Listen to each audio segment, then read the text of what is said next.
presentation of ABC Sports. ABC Sports presents, live in its 28th season, the Professional Bowlers Tour. From Merritt Island, Florida, it's the $140,000 Bowlers Journal Florida Open.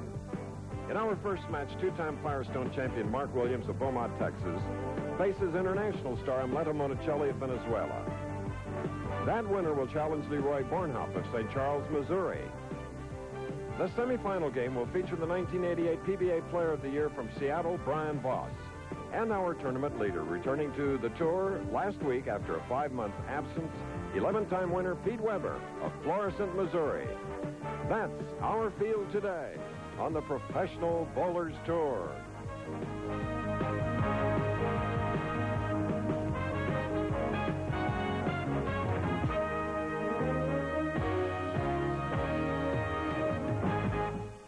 Yes, in the Merritt Island area, there is plenty of room for wildlife, and yes, there's a lot of space for fun. Thousands come here to enjoy the weather and enjoy Cape Canaveral and Kennedy Space Center not far away. But for this week, bowling has been king here at the Shore Lanes. It's our first visit to this establishment in this area, and we're delighted to be here for the finals of this great event. Because within the field of 5, there's a tremendous amount of talent. There are contrasting styles. There are big names that have won big tournaments, and it's going to be competitive right to the end. Speaking of competition, immediately following on ABC's Wide World of Sports, it's 2 parts today. First, from Baltimore, ladies competition and the report on pairs competition at the United States Figure Skating Championships. And then from Vail, Colorado, at the World Alpine Ski Championships, a report on the women's giant slalom. That's immediately following Professional Bowlers Tour, 4:30 Eastern Time. Now, with 2 of the names that are in our field of 5, here is my colleague, Nelson Burton, Jr. Thank you, Chris. The 2 top protagonists in today's field are Pete Weber and Brian Voss. And first, Pete Weber, who is in the number 1 position, who is returning after 4.5-month layoff for alleged improprieties out here on the Professional Bowlers Tour. You told me you were number 1 last week, Peter, and yet you hadn't even bowled for 4 months. Tell me about it. Well, I just, on my time off, I really took care of myself good, gained a little weight. Like I said last week, I'm back, and I'm ready to win. Brian, you're the Player of the Year. Peter has never been Player of the Year. You're the single-season money leader. What do you have to say to this young upstart who's in the number 1 position? Well, I respect Pete's attitude. You know, you just got to believe in yourself like he does. And as a matter of fact, I demand that because we bowled doubles together in Las Vegas. I know he believes he's number 1, but he knows I believe I'm number 1. So I hope I win the first match and we get to see who's number 1 today. That's a good omen for this today's match. Obviously, there's 3 other players, Chris, that have something to say about it. In 90 minutes from now, we'll know who is at least number 1 for this week, and there's a lot of money at stake. Let's take a look. Yes. Total of $140,000, 23 to the winner, 12 for second, 8, 6, and 5.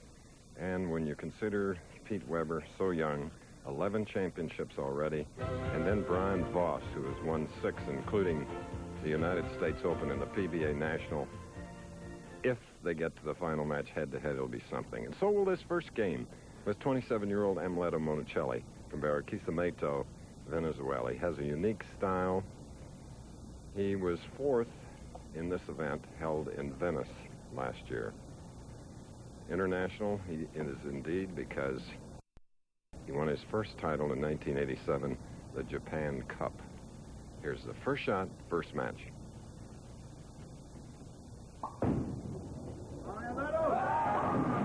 Nice little rainbow. I think that's aptly put, Chris. The rainbow, we can see a lot of that today. Mark Williams, also a player who plays the wide sweeping hook, and they're also playing the extreme outside line. 6 titles, including 2 Firestones. Oh, it breaks up the split. Left with what has become in the last few weeks, often seen 4-pin. It's amazing that the little bit of lane condition change we've seen on the Professional Bowlers Tour this year, in other words, shorter oil, more hooking lanes, has not allowed the players to trip that 4 out. So it is a spare for Mark Williams, Beaumont, Texas, 31 years old, 6'1", 182 pounds. It's his 19th television appearance here on our series.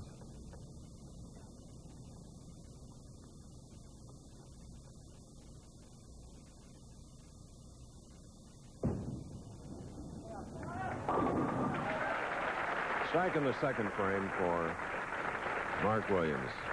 Monticelli is back up, and he was married in December of last year. And his bride, Teresa, is here watching him in person, along with his brother, also a pro bow, Rodolfo. Rodolfo Jr., Rodolfo Sr., the father of these two young men, and Leto already in business with his father with two clothing stores in Barquisimeto area. His father got his big start in the business of international formal clothing, tuxedos, as you may say, and has done quite well. Now here's his son. And with that double, his son goes into a 10-pin lead here at Shore Lanes, Merritt Island, Florida, right near Melbourne, Florida. The little 5.5, 6-step delivery of Amoedo Monticelli. Look at that arm swing. His hands wide open at the top, cocked as he comes down through the pivot area. Now watch his right foot drive in, arm swing next to his body. And that famous, as I like to call it, the lawnmower release. It looks like he's starting that little bitty lawnmower I have at home, and it's amazing he doesn't get his elbow sore, but when you can release the ball like that, you get plenty of torque on it, plenty of power. It's a matter of control as you see him using the full grip.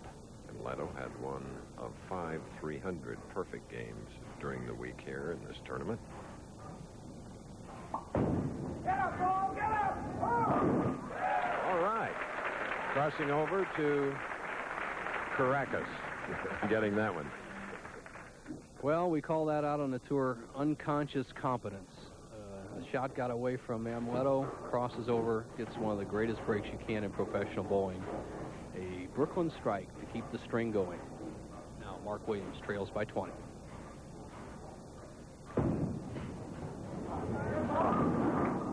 High hit, leaving the 3-6-10. And the 6 all of a sudden faded from the scene, as you see.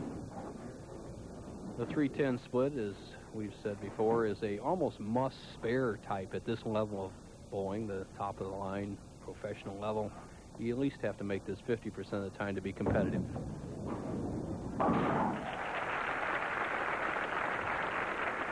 Let's get a profile replay. A wonderful style he's developed with the help of our Olympic coach, Freddie Borden. He has a slightly cocked wrist. Look at that position as he goes into the slide area. Hip inside, nice high follow through, and really low at the knee. At 90-degree angle with the knee, 90-degree angle with that foot sliding into the foul line. That's something that we can all strive for. Last year on our telecast, 7 times, 1-2.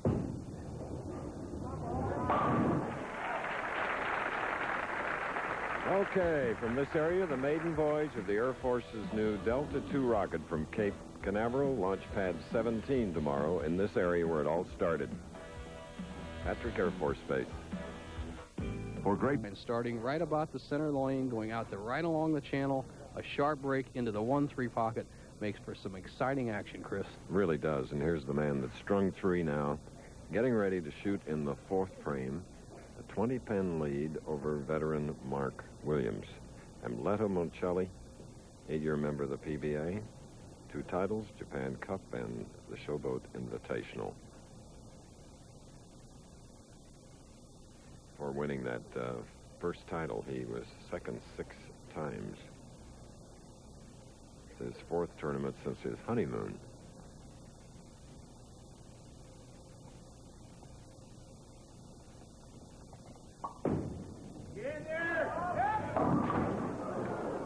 And after perfection, this.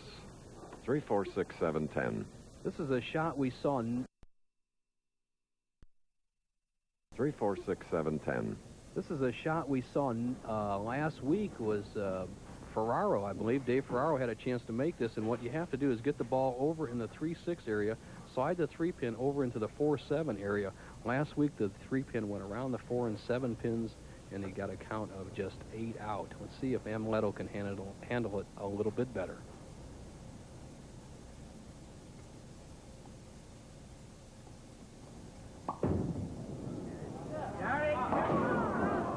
So after 3 in a row, it's an open frame for the Venezuelan, whom earlier he asked why he likes being married.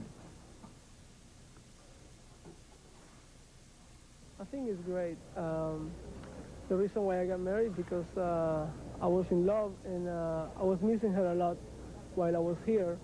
And a lot of times I just dropped a week. I just didn't want to board because I felt like I want to go home. It's a great company. She helped me a lot, and she made me think more straight, which is the better way to be out here. Well, I think he speaks for all happy husbands. Nicely put. And he comes back after that wide-open split that he got in the fourth frame, where he went from a 20-pin lead to a 1-pin deficit, recovers with a strike in the fifth, but he has really opened the door for a man who knows how to win. Mark Williams leads by 1, strike up. So our match is close again. We asked Mark how he had developed his various styles. At the moment, we don't have that answer. It's back there, and we'll get it up for you very soon. Very serious man from Beaumont. Uses a slight pushing motion in his release. Notice how he comes back to the top of the swing, unlocks the elbow, and then pushes through the target. Excellent way to be accurate. The man that won his first title in 1984 is now taken the lead. Monticelli, though, has a strike up, shooting in the 6th frame. Careful preparation.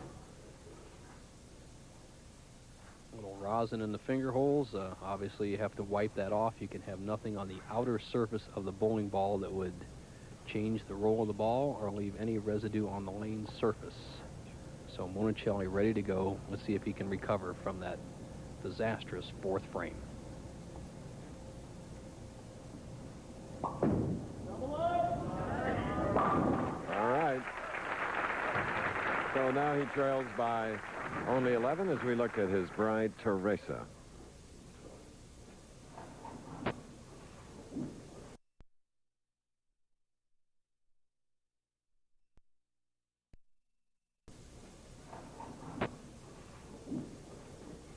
And here's a picture of a camera angle, and obviously you can see Monticelli's ball just digging into the 1-3.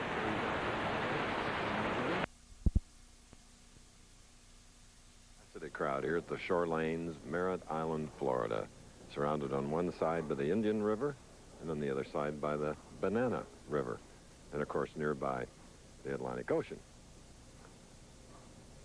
As you see, both professionals with 3 baggers up and shooting is Williams, 7th frame. Now he leads by 11. Now we're going to get the answer to the question how he had developed his various styles. My first 4 years on tour, I've relied predominantly on a slow breaking ball. In 1984,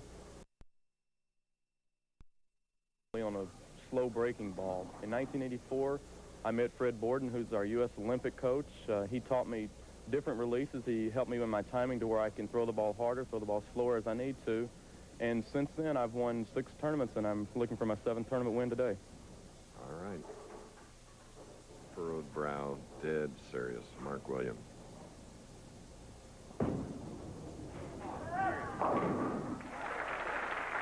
Well, now he's put together 5 in a row and putting the pressure now on the Venezuelan Amleto Monticelli, who has a 3-bagger, and he's going to perform here in the 8th frame of our first match. The winner to meet Leroy Bornhop of St. Charles, Missouri, then Brian Voss, and then our tournament leader, Pete Weber.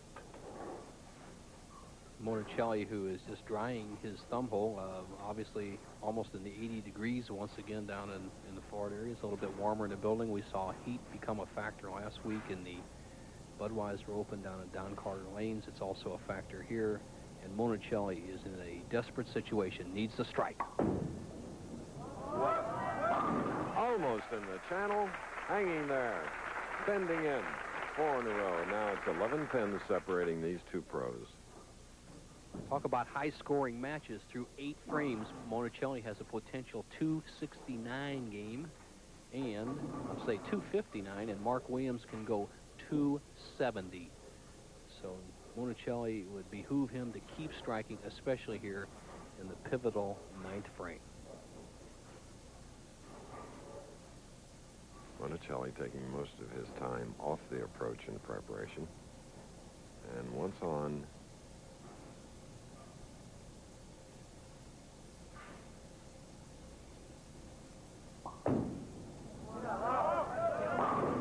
big 9th frame strike. 1 pin lead by Williams, who's up and ready. Going back to that little extra time taken by Monticelli, I have seen him rush a few times, and I think he's doing well taking a little extra times. I think most of the players usually, as Monticelli contemplates the job in front of him, most of the players who take too much time tighten up, but not so Monticelli. Now, here's Williams' 9th frame. Stringing 6 now. The man that won the Firestone in '85 and again last year. Right now, Mark Williams going at a 250 pace. Monticelli at a 239 pace. There is a possibility of a tie match here. If Williams does not strike on the next 2 balls, we could have our first tie of the season.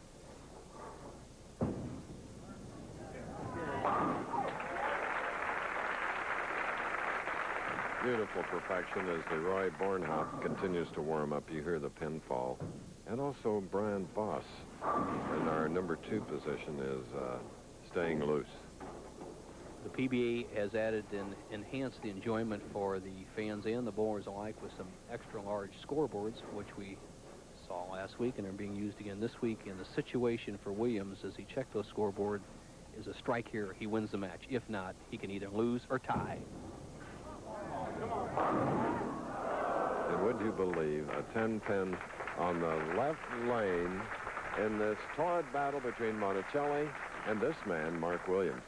The soft 10. Mark Williams goes a little bit wide. The ball finishes late.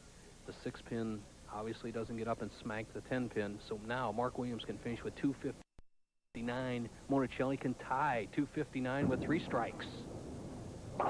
What an exciting finish to our very first match head-to-head live from Shore Lanes in Merritt Island, Florida. So his task, he knows it, as Bo related it to you, needs 3. 3 strikes to tie. A tie would initiate a 2-frame roll-off. Williams would throw the first shot on the left-hand lane, sit down. Monticelli would bowl the 9th or similar to the 9th and 10th frames coming up on the right-hand lane. But first, he must strike on each individual shot.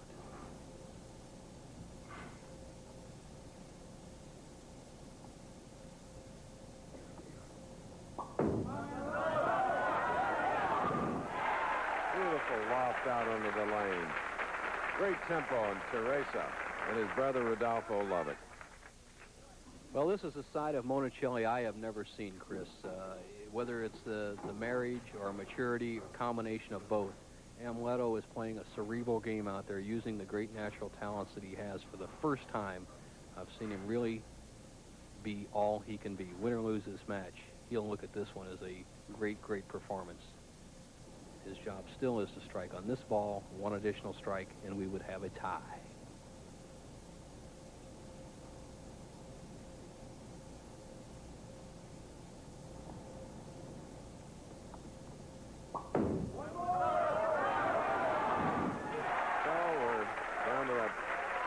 Shot for a tie and a roll-off, and all Mark can do is join you and watch. Well, this shot is similar to a last ball in a 300 game, and we've had this situation only once so far in the 1989 PBA season. Remember when Del Ballard had finished, Steve Wunderlich came up in the 10th frame at the Quaker State, needing a strike in the 10th, 11th, and 12th shots to tie. At this juncture, Wunderlich got a 6 count, went on to defeat. Let's see if Monticelli has a different fate. He asked for and received a re-rack on the right lane. Here it is.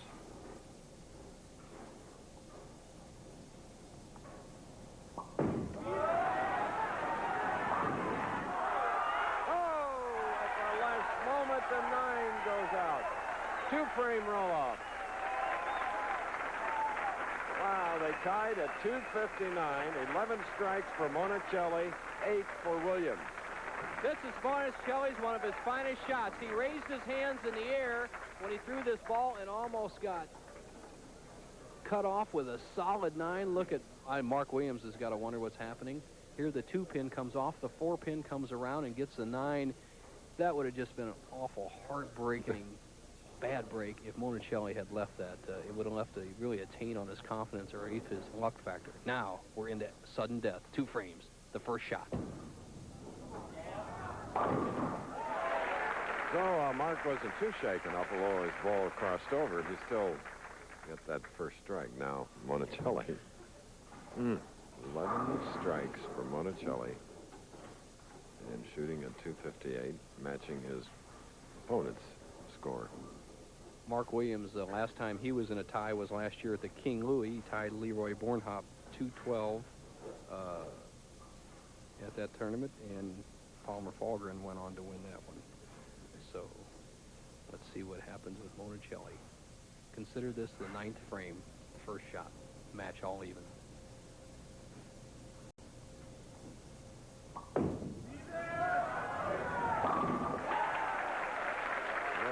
We're still even.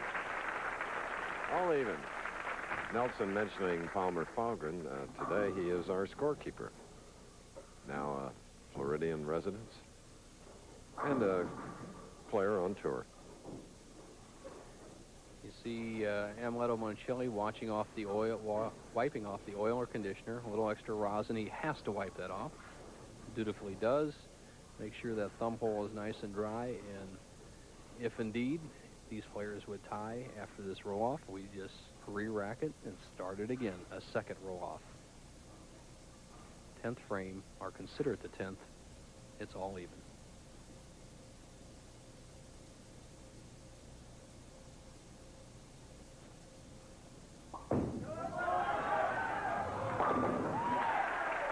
Amazing. Looking at some foreign substance on the right of the approach. Not anywhere near the area he would be using, but nevertheless. Great eyesight. Great hand-eye coordination. These bowling professionals. Tremendous. Monticelli with 10 consecutive strikes, starting in the 5th frame of the initial match. Strung 8 in a row to finish that. Has strung 2 in a row in the sudden death roll-off.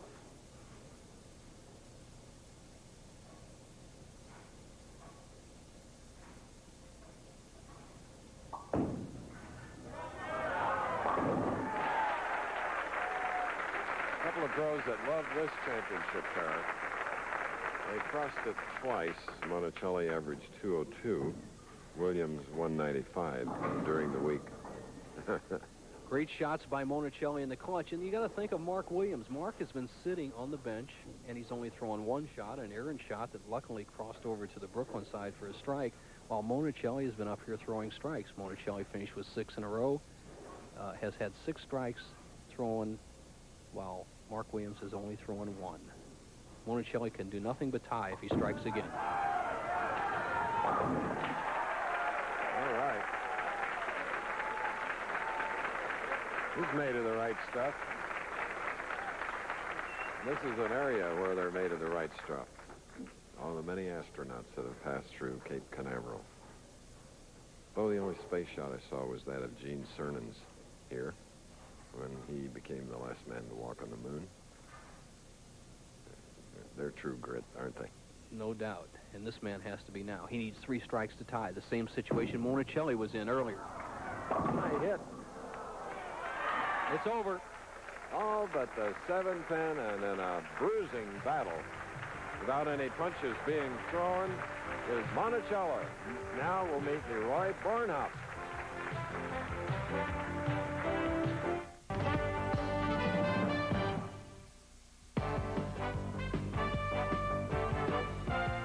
the Professional Bowlers Tour. Brought to you by Alka-Seltzer Plus Cold Medicine. Fast, effective relief for tough winter colds. And by Raisin Squares, the cereal with real raisin in the middle.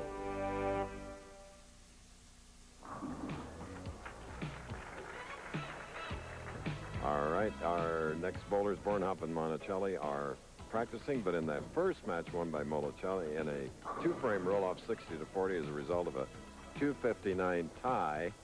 It's Monticelli against Bornhop. Should be something. Earlier today, Seagram's Coolers Vice President Bob O'Dowd presented 1988 Bowlers of the Year. Brian Voss on the left, Lisa Wagner on the right. Checks for $5,000 from Seagram's Coolers, plus handsome Tiffany carriage clocks. For this honor, Voss and Wagner were named Male and Female Bowlers of the Year, respectively. In balloting among the Bowling Writers Association of America, Lisa's husband, Kent, finished 37th in this professional event. There's Leroy, Bornhop, St. Charles, Missouri. Can watch Monticelli along with you. 12 strikes in a row, 15 of 16.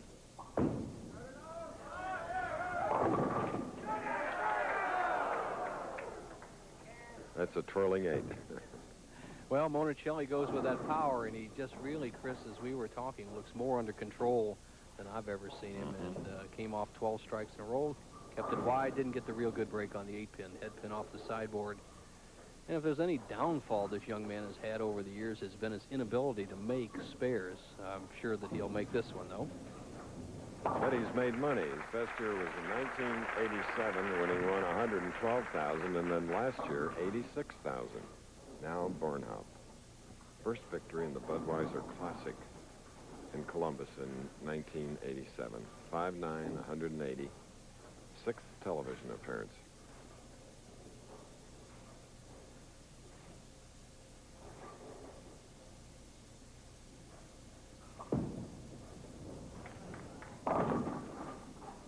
Well, he averted the 7-10, left the 10.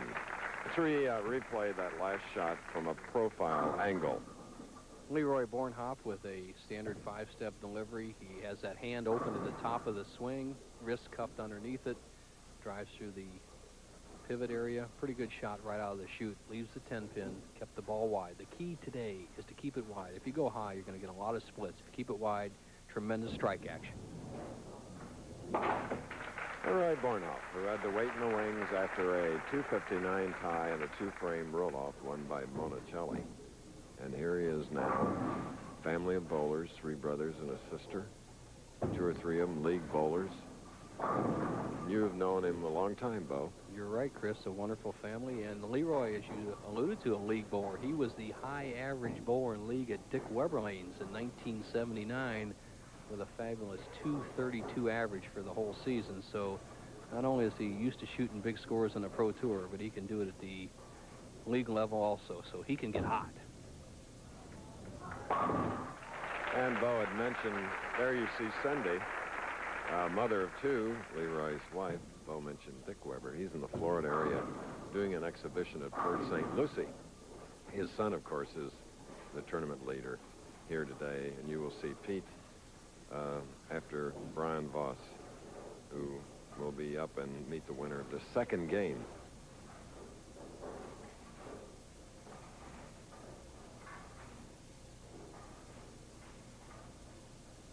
Second frame, spare up.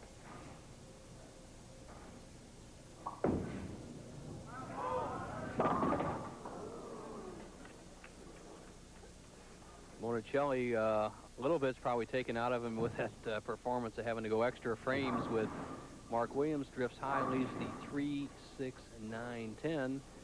One of the very difficult spares in the sport of bowling. Have to get the ball over in the 3-6 zone and obviously have to carry out the 9-pin. And, you know, he's getting dangerously close, Chris, to getting just almost too slow. You know, it's fine to slow down, but we also have a 15-second rule on the PBA Tour.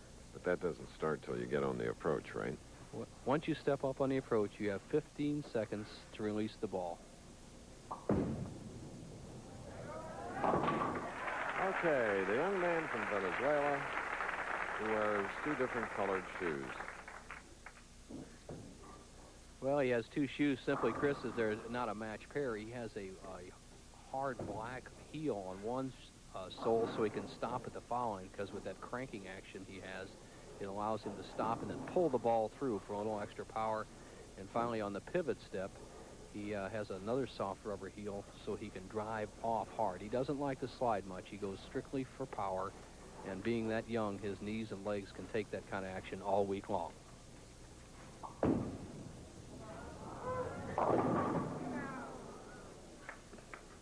Having his problems here today, the 2-8 in this second match, not in the first.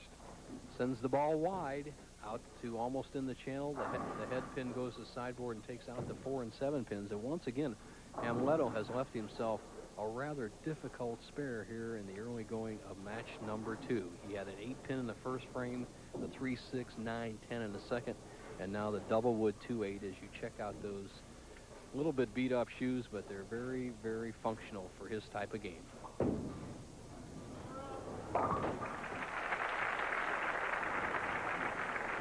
All right, Bornhop ready to go, leading by 6, can increase it to 16, shooting in the third frame. Pete Weber now beginning to loosen up.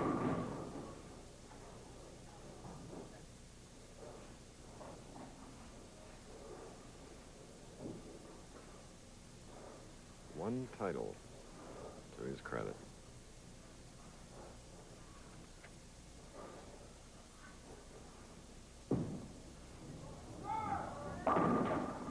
Gets them all for a double and a 16-pin lead here in the second game. Oh, a little different look from Leroy Bornhop, who has always been accused of not being very aggressive in the championship round. And here, when he had a chance to jump right on Monicelli in the third frame, he trips the 4 out, shows a little bit of reaction to that shot, and that's what you need. You need a little bit of emotion out there to let your opponent know that you're out there trying to put a whipping on them. You just can't be an Audubon up there on the approach. Now Bornhop can get Monicelli thinking with one more strike as you see the pressure just etched in his face and in his motions. And handling pressure extremely well, taking a 26-pin lead as a result of 3 in a row. More of the second match following this here by the sea, the Atlantic Ocean. Figure skating on Wide World today. This man has had a beautiful first game. 11 strikes, a tie, 258 with Williams, 160-40 in the 2-frame roll-off. While we were away because we're running behind our time limit because of the roll-off, Amleto was striking the 4th.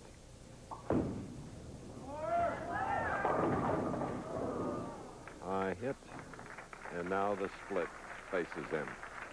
Monicelli, who has become quite erratic here in the first 5 frames, goes real wide, comes up high, almost leaves the 3, 7, 10, a rather unusual spare. He pops out the 4 and 7 and has the 3-10 split. We saw Mark Williams convert this in the match that he eventually lost to Amleto. Let's see if Amleto can convert this to stay close in this match. He trails by 26.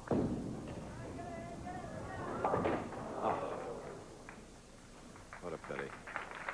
So it's a disaster in the 5th for Amleto. Now trails by 38, and from St. Charles, Missouri, Leroy Bornhop. Bo, you being the squire of St. Louis, where is St. Charles? St. Charles, Chris, is about 25 miles west of downtown St. Louis. Anybody who has flown a lot has to come through St. Louis. St. Charles on the Missouri River, about 10 miles west of the St. Louis airport. A growing, thriving community, really a suburb of St. Louis, Missouri. Okay.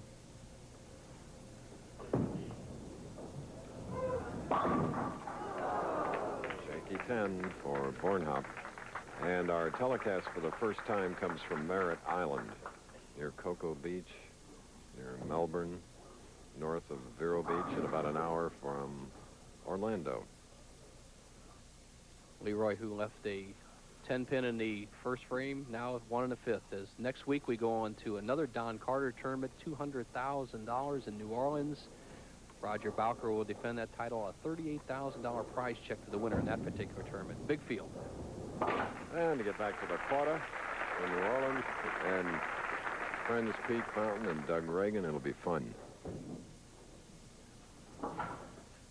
Leroy, who started bowling at the age of 11, came through the junior league program in the St. Louis area, which is very strong, has produced such players as Leroy, Steve Wunderlich, obviously Pete Weber, who's on the championship round today, and has really stuck with his league bowling. He really just plain enjoys bowling, whether it's out here on the Pro Tour or running home to bowl in the Masters League. Right now, 37-pin lead through 5. Concentration broken, so he stopped. It's pretty hard to do, too, isn't it, Nelson, once you get momentum? That is something. I noticed Marshall Holman can do that. Leroy has done that. That is one thing that I truly have tried in my career to try to do. When I was disturbed, could not do it. Now, you see the from behind shot of Bornhop, the angle he's playing, sliding in the middle, playing the outside shot. Oh. 2-8-10. Time to punt. You're right, Chris. This is one of the really difficult spares we have in today's urethane-type bowling. And what you have to do is there's two theories of thought. Get the ball over next to the 2-pin and slide it against the sideboard, have it come back, take out the 8 or 10, or hit them both real hard and bounce it straight back out of the pit. We'll see how Leroy attacks this. I particularly think just hit him real hard. Hopefully you can bounce something out into the 10. All right, now each professional in our second match with open frames. And it is Monicelli who's up and trailing by 23, trying to recover in the 6th following an open.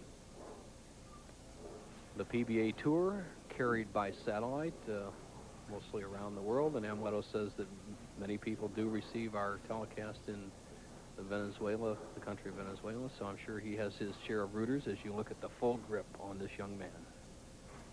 Just the tips of his fingers in that bowling ball. Cocked position with the wrist and torque it up. All right. You just joined us. Amleto won the first game against Mark Williams in a 2-frame roll-off after a 2:59 tie, 60-40. Amleto, from a many faceted family, speaks 3 languages, Italian, obviously Spanish, and does quite well in English, and really opted for bowling over soccer. He attended a special soccer school in Italy to try to become on a right forward on their national team. Gave that up, and I think he's made the right choice. As you see the extreme outside line he's playing, watch him drift to the left, slide in the center, then send it wide out to the channel. He'll take it, giving him a double and pulling within 13 pins of Leroy Bornhop. More after this. Bornhop. More after this. To get the ball over here in the 3-6 zone and obviously hit some pins over in the 4-7 zone. Let's call that a buzzard. How's that sound? I like it. A buzzard split. 4 pins after hitting the head pin. It shocked the machine so much that its marking system fouled up. Oh! Well, that was half a buzzard anyway. Golly, after such perfection in the first match, 11 strikes to bring about a tie. Monicelli's just like a bad round in golf. He can't avoid the double bogeys. He had that big open frame in the 5th frame of the first match, and here in the 5th frame he's had another big open, and once again here in the 8th frame he had a 4-pin split. Really unusual to hit the head pin and only get 4 pins. Now he has a possible 192 Bornhop going at a 205 pace. Monicelli must strike. 205 pace. Monicelli must strike. Left the 3, 6, 10. With his hands spread wide, he was appealing to something, as Bornhop now in the excellent position, wiping a little perspiration off those glasses, a little steam. But he has this match well in hand, as the best Monicelli can do is 182. Bornhop can just go through the motions for that, and he'll go on to meet Brian Voss.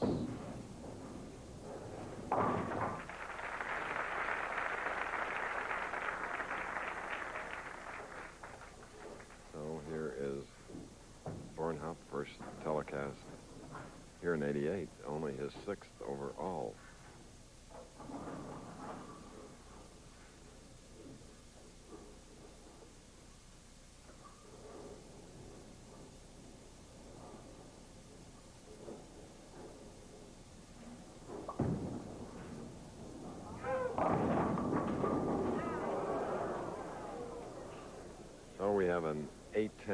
right lane.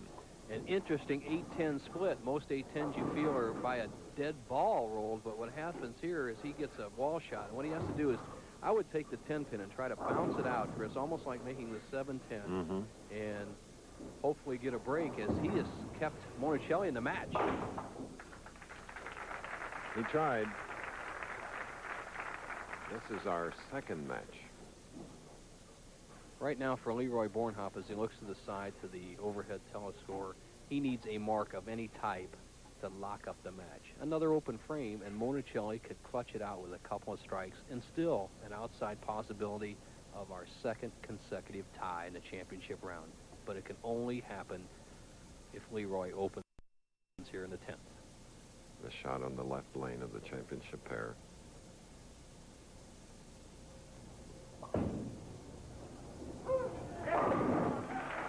Dangerously close to the channel, and Bornhop is meeting the challenge. And after realizing that Monticelli had fired at 259 to tie and then a 60-40 win in the roll-off, had to be a lot of pressure on this 28-year-old. Leroy needs 1 pin, 2 shots, no problem. Obviously, his wife's happy. He's going on to meet Brian Voss. And you know what? Nobody has won 2 consecutive matches in the last 2 weeks. We saw a different winner each game last week. We've had 2 different winners in our first 2 games this week. So now Bornhop will advance against Brian Voss. Monticelli, a check for $6,000 for his week's work.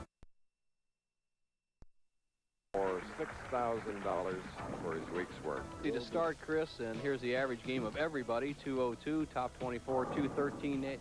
And here's some of the other players. Purvis Granger, Adam Colton, who has the pro shop down at Don Carter Tamarack.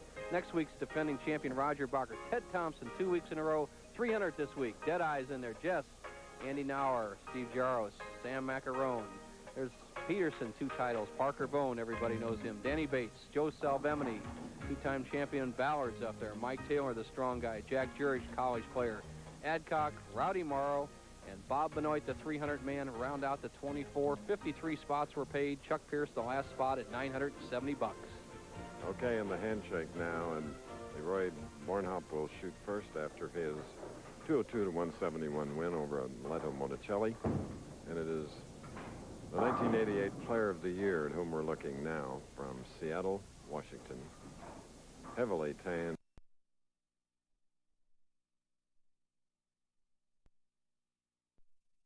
Seattle, Washington.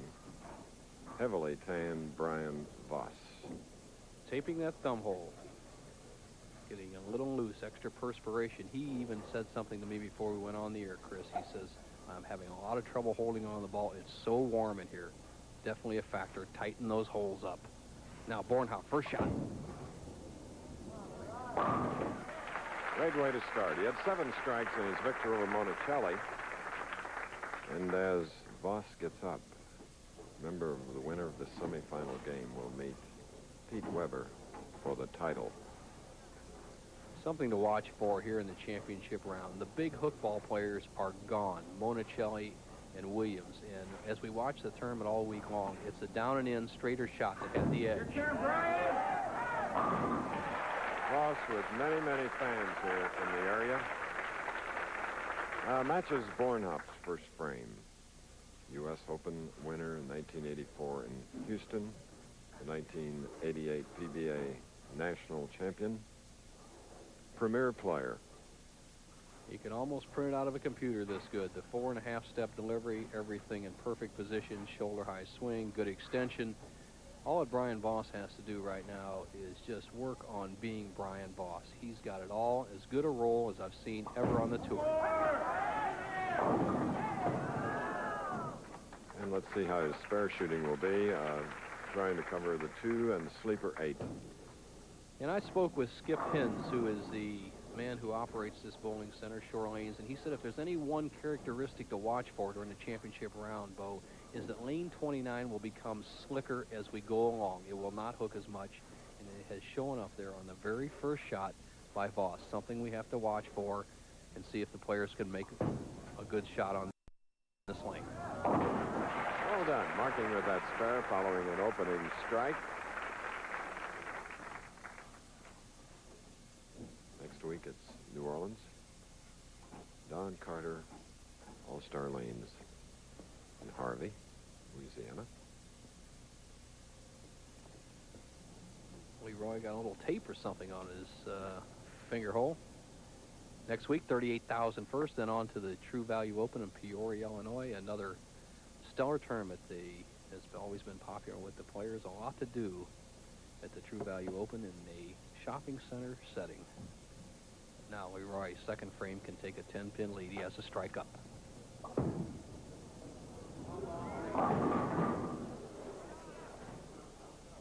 He's getting so close to the channel one of these times.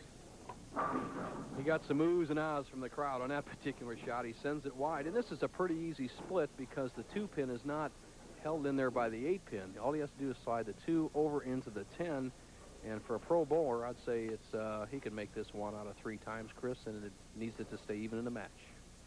Not bad odds. No, not too bad. If you're going to win titles, you got to really make these. You can't let anybody have any open frames.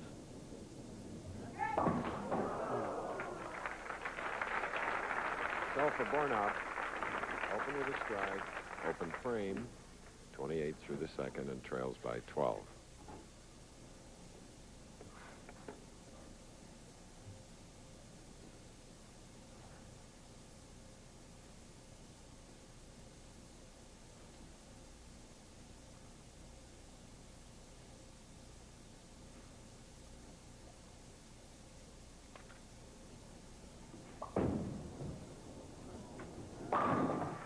Seen a lot of that today. Following a miss or an open frame, they come right back with a power strike.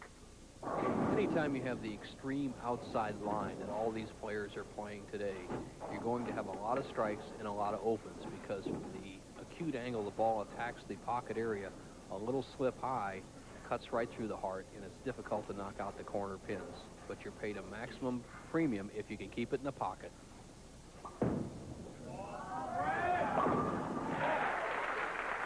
Okay, Brian Voss. We asked him what it took to win 19 consecutive games this week. Well, there were a lot of games that the guys pretty much gave to me. I didn't really need to strike out a lot to win those games. It was kind of weird. It's never like that. It was actually kind of easy. It was a lot of fun, and I was thinking about that record, which is 22 out of 24. But it seemed like when I finally lost a game, I lost the next 3 in a row, and it wasn't much fun.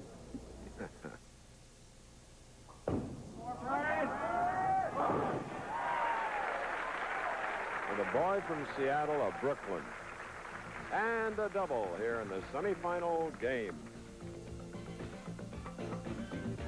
In the 5th. Trailing by 22 against Brian Voss.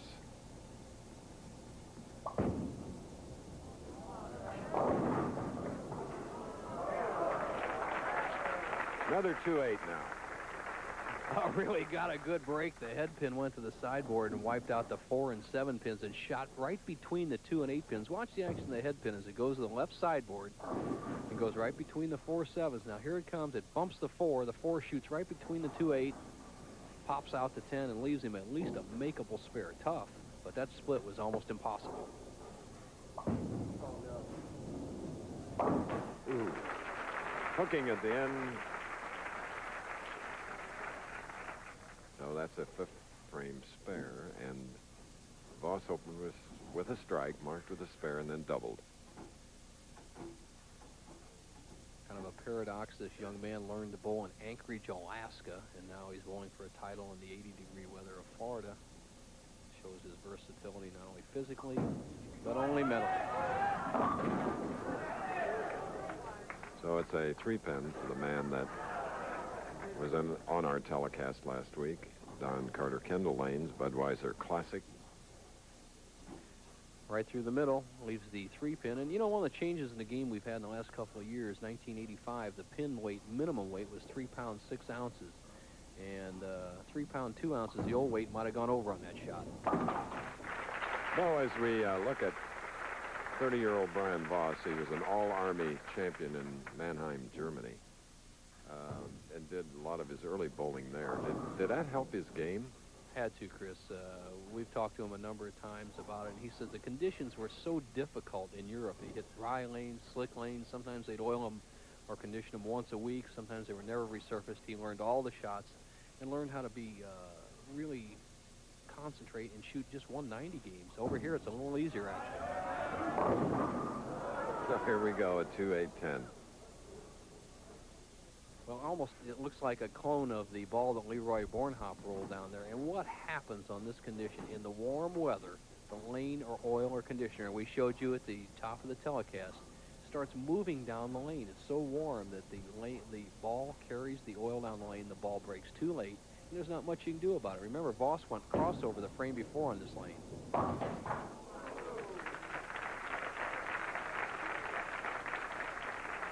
Open in the sixth frame for Voss. 9 pins separate these two. Subaru presenting tomorrow the World Alpine Ski Championships, the exciting men's slalom. And the basketball games, Chris, your alma mater, Purdue, in there. I think it's going to be a mismatch there against Indiana, though. And Oh, you do? Oh, yeah. I think Indiana and your buddy Bobby Knight can just run all over them. Louisville, UCLA very tough at home. Louisville, one of the obviously very talented teams from the Midwest. Exciting afternoon on ABC. And I hate to say we projected that, but it was getting too close, Bo. Too close, and in bowling parlance, that's sending it out too wide, and it drifted off into the moat. You see his ball hanging there about 45 feet down the lane, 50 feet. Law of gravity takes over. See you later. A zero, the same as a foul. I think we have any people in the audience that have had that happen to them. I'm sure he's gaining a lot of fans that can empathize with that shot. Including me. I think we've all been there. Yeah. Tough shot to recover from, too, under this pressure. Make that spare. Try not to pull it after that happens.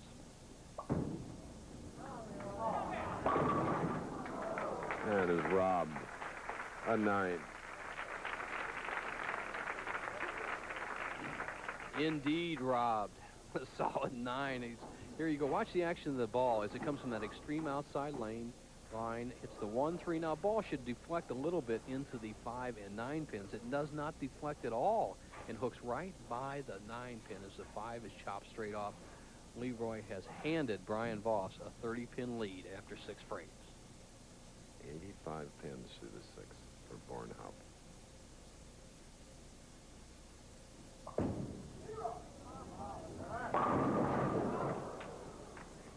A little snake bit now here at Merritt Island, Florida.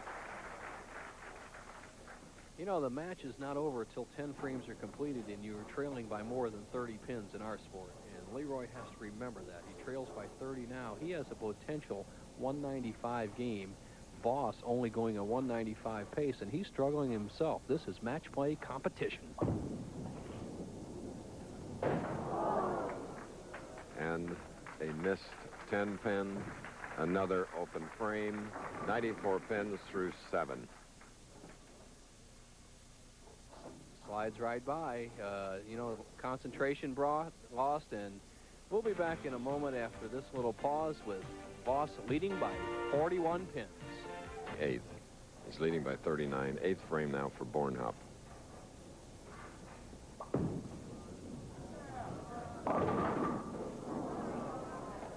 So an 8-10 and the most unusual game, semifinal game, the winner to meet Pete Weber. Adios, Leroy Bornhop. If Leroy doesn't get lucky, bounce this spare out, the best he will be able to shoot will be 163, and he will not beat Brian Voss at all with 163. So we start out with a tie at 259. Williams and Monicelli. Monicelli winning 60-40 in a 2-frame roll-off. And then the next game was 202 to 171, won by Bornhop. Well, if you were a mathematician and you went on a sliding scale, the next game is going to be about 80 or 90. Game over. 3-6-10. Game over. The best Bornhop can do is 153. Brian Voss is locked into 145. Voss has to just throw one ball, and he has to hit a couple of pins in 2 frames. So time to go back and get a cold bud and come back and watch the championship match. It's going to be Voss against Weber.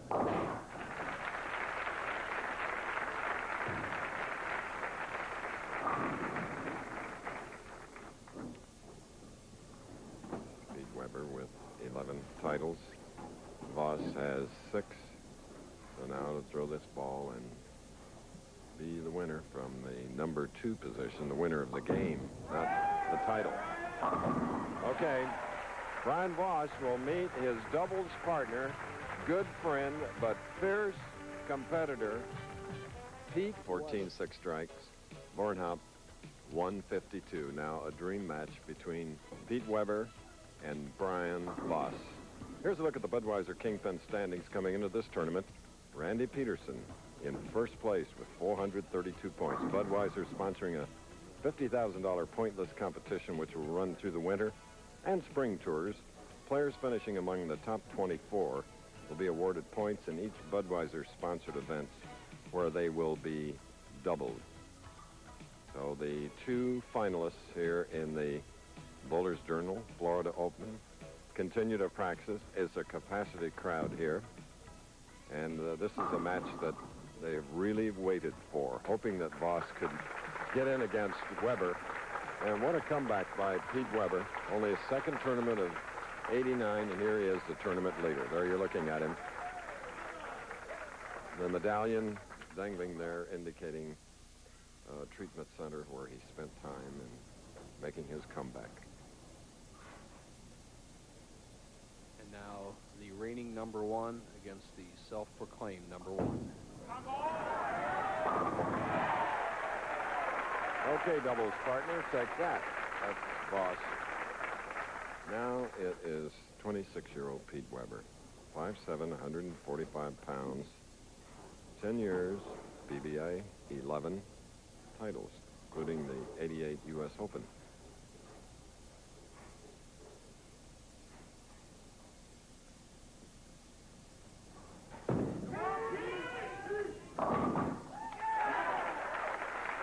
Stuff on that ball, and That was some shot, Chris. First time back, as the great Carmen Salvino would say, as you see his farm, Weber popped his jellies on that one. He waited for that ball. He got that high swing, and right here is where if you're nervous, you're going to jump at it. He waits, lets that swing happen, has the high follow through, and he just destroyed that rack. Let's see if he can maintain that tempo through 10 frames, because he's going to need it against Voss. 44th television appearance.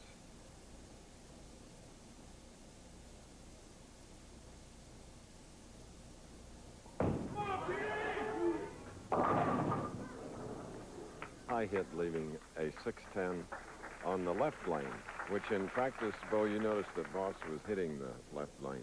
It's been the lane that has decided the matches so far in our championship round. The left lane, Weber struggling, going high on his first shot, and it was slightly errant shot, so maybe not a real indicator.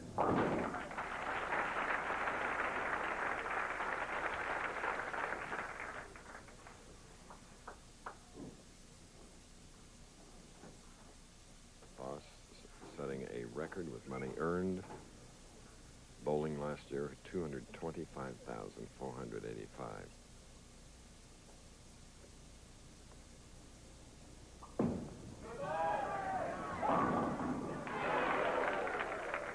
All but the 7. Something to consider as we watch this match develop. Remember, Randy Peterson last week opted for the, as you see the pin action here, Voss's ball coming in light. The 5 going over towards the 7 doesn't do the job. Randy Peterson, on the same type of lane condition, moved inside and just played a nice, safe match in his victory over a confused Dave Ferraro last week. Let's see if either one of these players go for that type of strategy. So after 2 frames in this battle between friends and competitors, we're all even. As Weber looks at the rack, making sure that the pins are on spot, equilateral triangle, all 10 pins 12 inches apart, base to base. He's making sure as he squeezes on that rosin that they're set right on spot in this important situation. Now Voss, 3rd frame.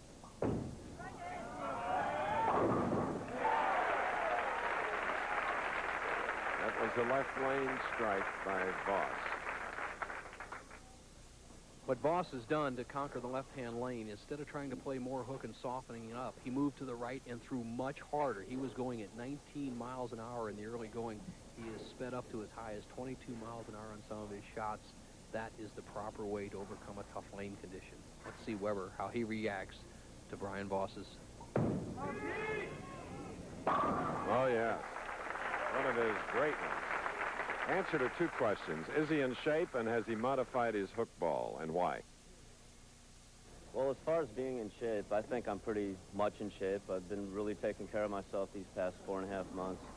And as far as the hook on the ball, my brother Rich has been watching the shows since the beginning of the year, and he's noticed that the people that are staying behind the ball and coming out of the ball clean are winning, and that's what I've been practicing on, and I'm here to win.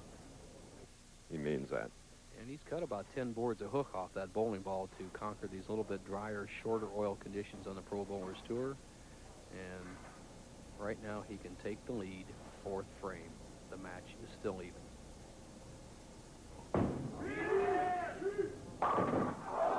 Walked away. He just thought he had it.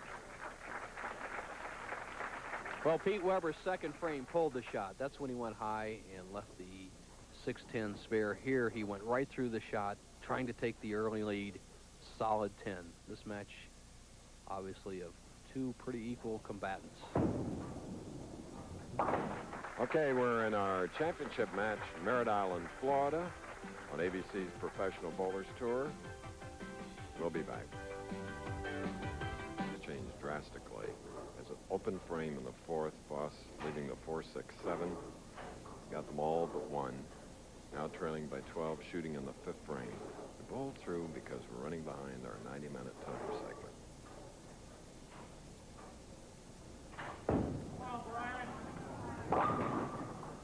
And now Voss with this one.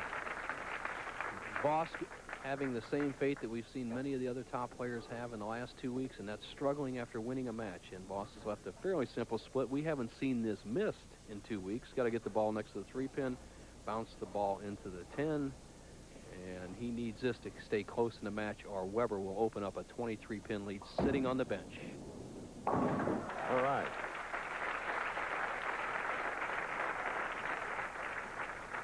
Great example of how to do it. What basically has happened to the lane condition, we showed you at the top of the telecast, the oil was applied 21 feet, buffed to 41 feet. Now, with the warm weather, a lot of bowling, this oil or conditioner has drifted towards the back end of the lane. Now there's no hook area. Remember, we had 19 feet for that ball to make the hook to the pocket. Now maybe there's only 9 or 10 feet as that oil has drifted, and the players cannot handle that type of condition. When the oil's too far, it makes the condition very tough. Again, a 10-pin.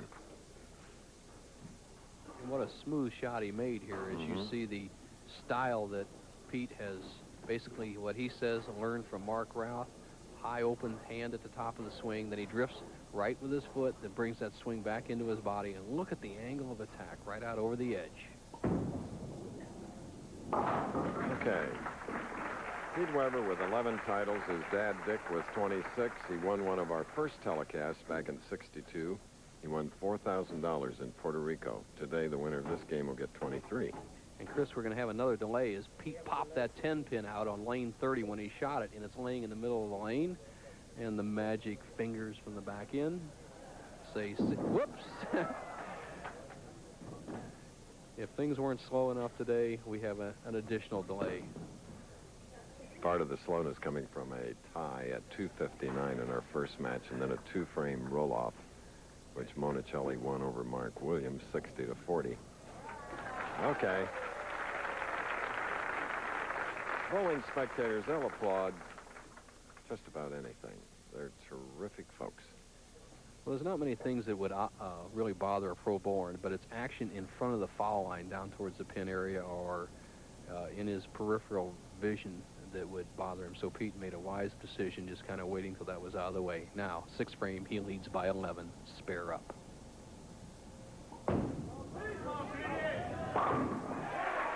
Pretty sure of that one after the release. Pete Weber, tremendous amount of pressure after a suspension and coming back.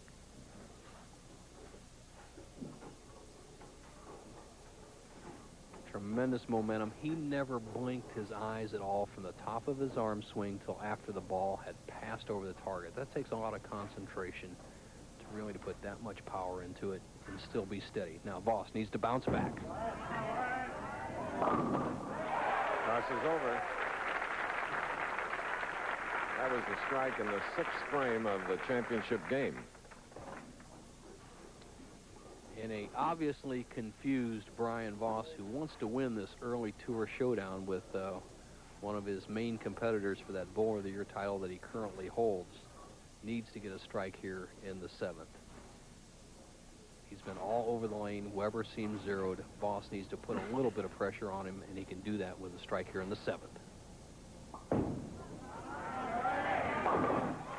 And only one pin separating these extraordinary professionals on the Pro Bowlers Tour. The title game, more coming up.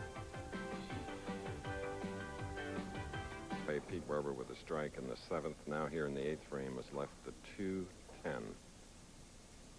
Has to make this shot to stay in the lead. Pete Weber, 6-month suspension, lifted 6 weeks early by the commissioner Joe Antonori, suspended last September when he failed to show for the 3rd round in a tournament in Windsor, Ontario. Now Voss, his opponent. Voss, who has had a lot of good things happen to him, despite being confused in this match, he still has a chance to open a 13-pin lead, 8th frame.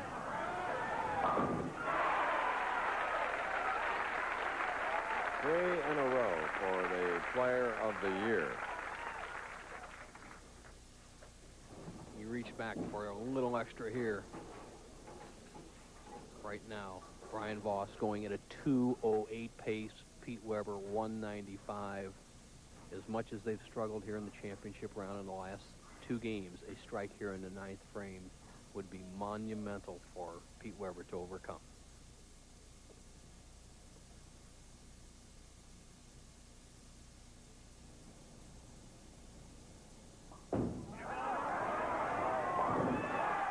Beautiful strike.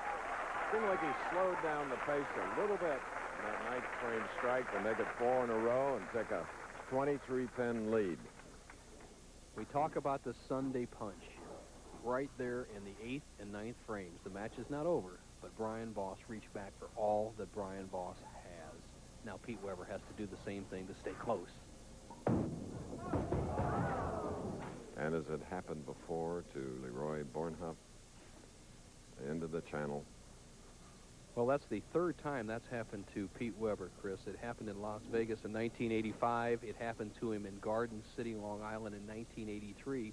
And he says it doesn't really bother him psychologically. He throws the big power ball, and so the 3rd shot in the moat in the championship round for him in his career is not really disturbing. He stays in the match. Incredible 26-year-old professional with 11 titles, the U.S. Open in '88, the 1987 Firestone, and his opponent with equally extraordinary credentials. Well, that was just sent out. He's playing the last board. There's 39 boards on a bowling lane, and Pete obviously playing the last one, as we've seen other players today. Now he must strike on the next 2 shots to stay in the match, or Voss will win.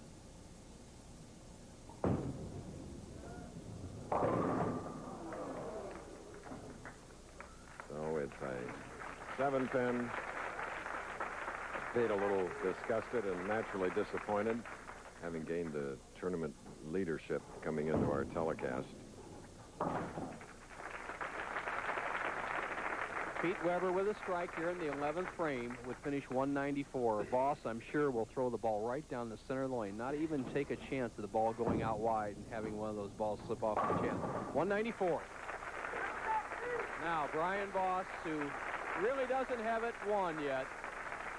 I would be awfully surprised, Chris, if he doesn't just throw this ball right down the middle. No chance. There he goes, right down the center. See you later. That's a winner. Okay, Brian Voss has won his 7th PBA title, defeating a very close friend and doubles partner, Pete Weber, here in the Bowlers Journal Florida Open at Merritt Island, Florida. Coming up next, 2 exciting events on ABC's Wide World of Sports.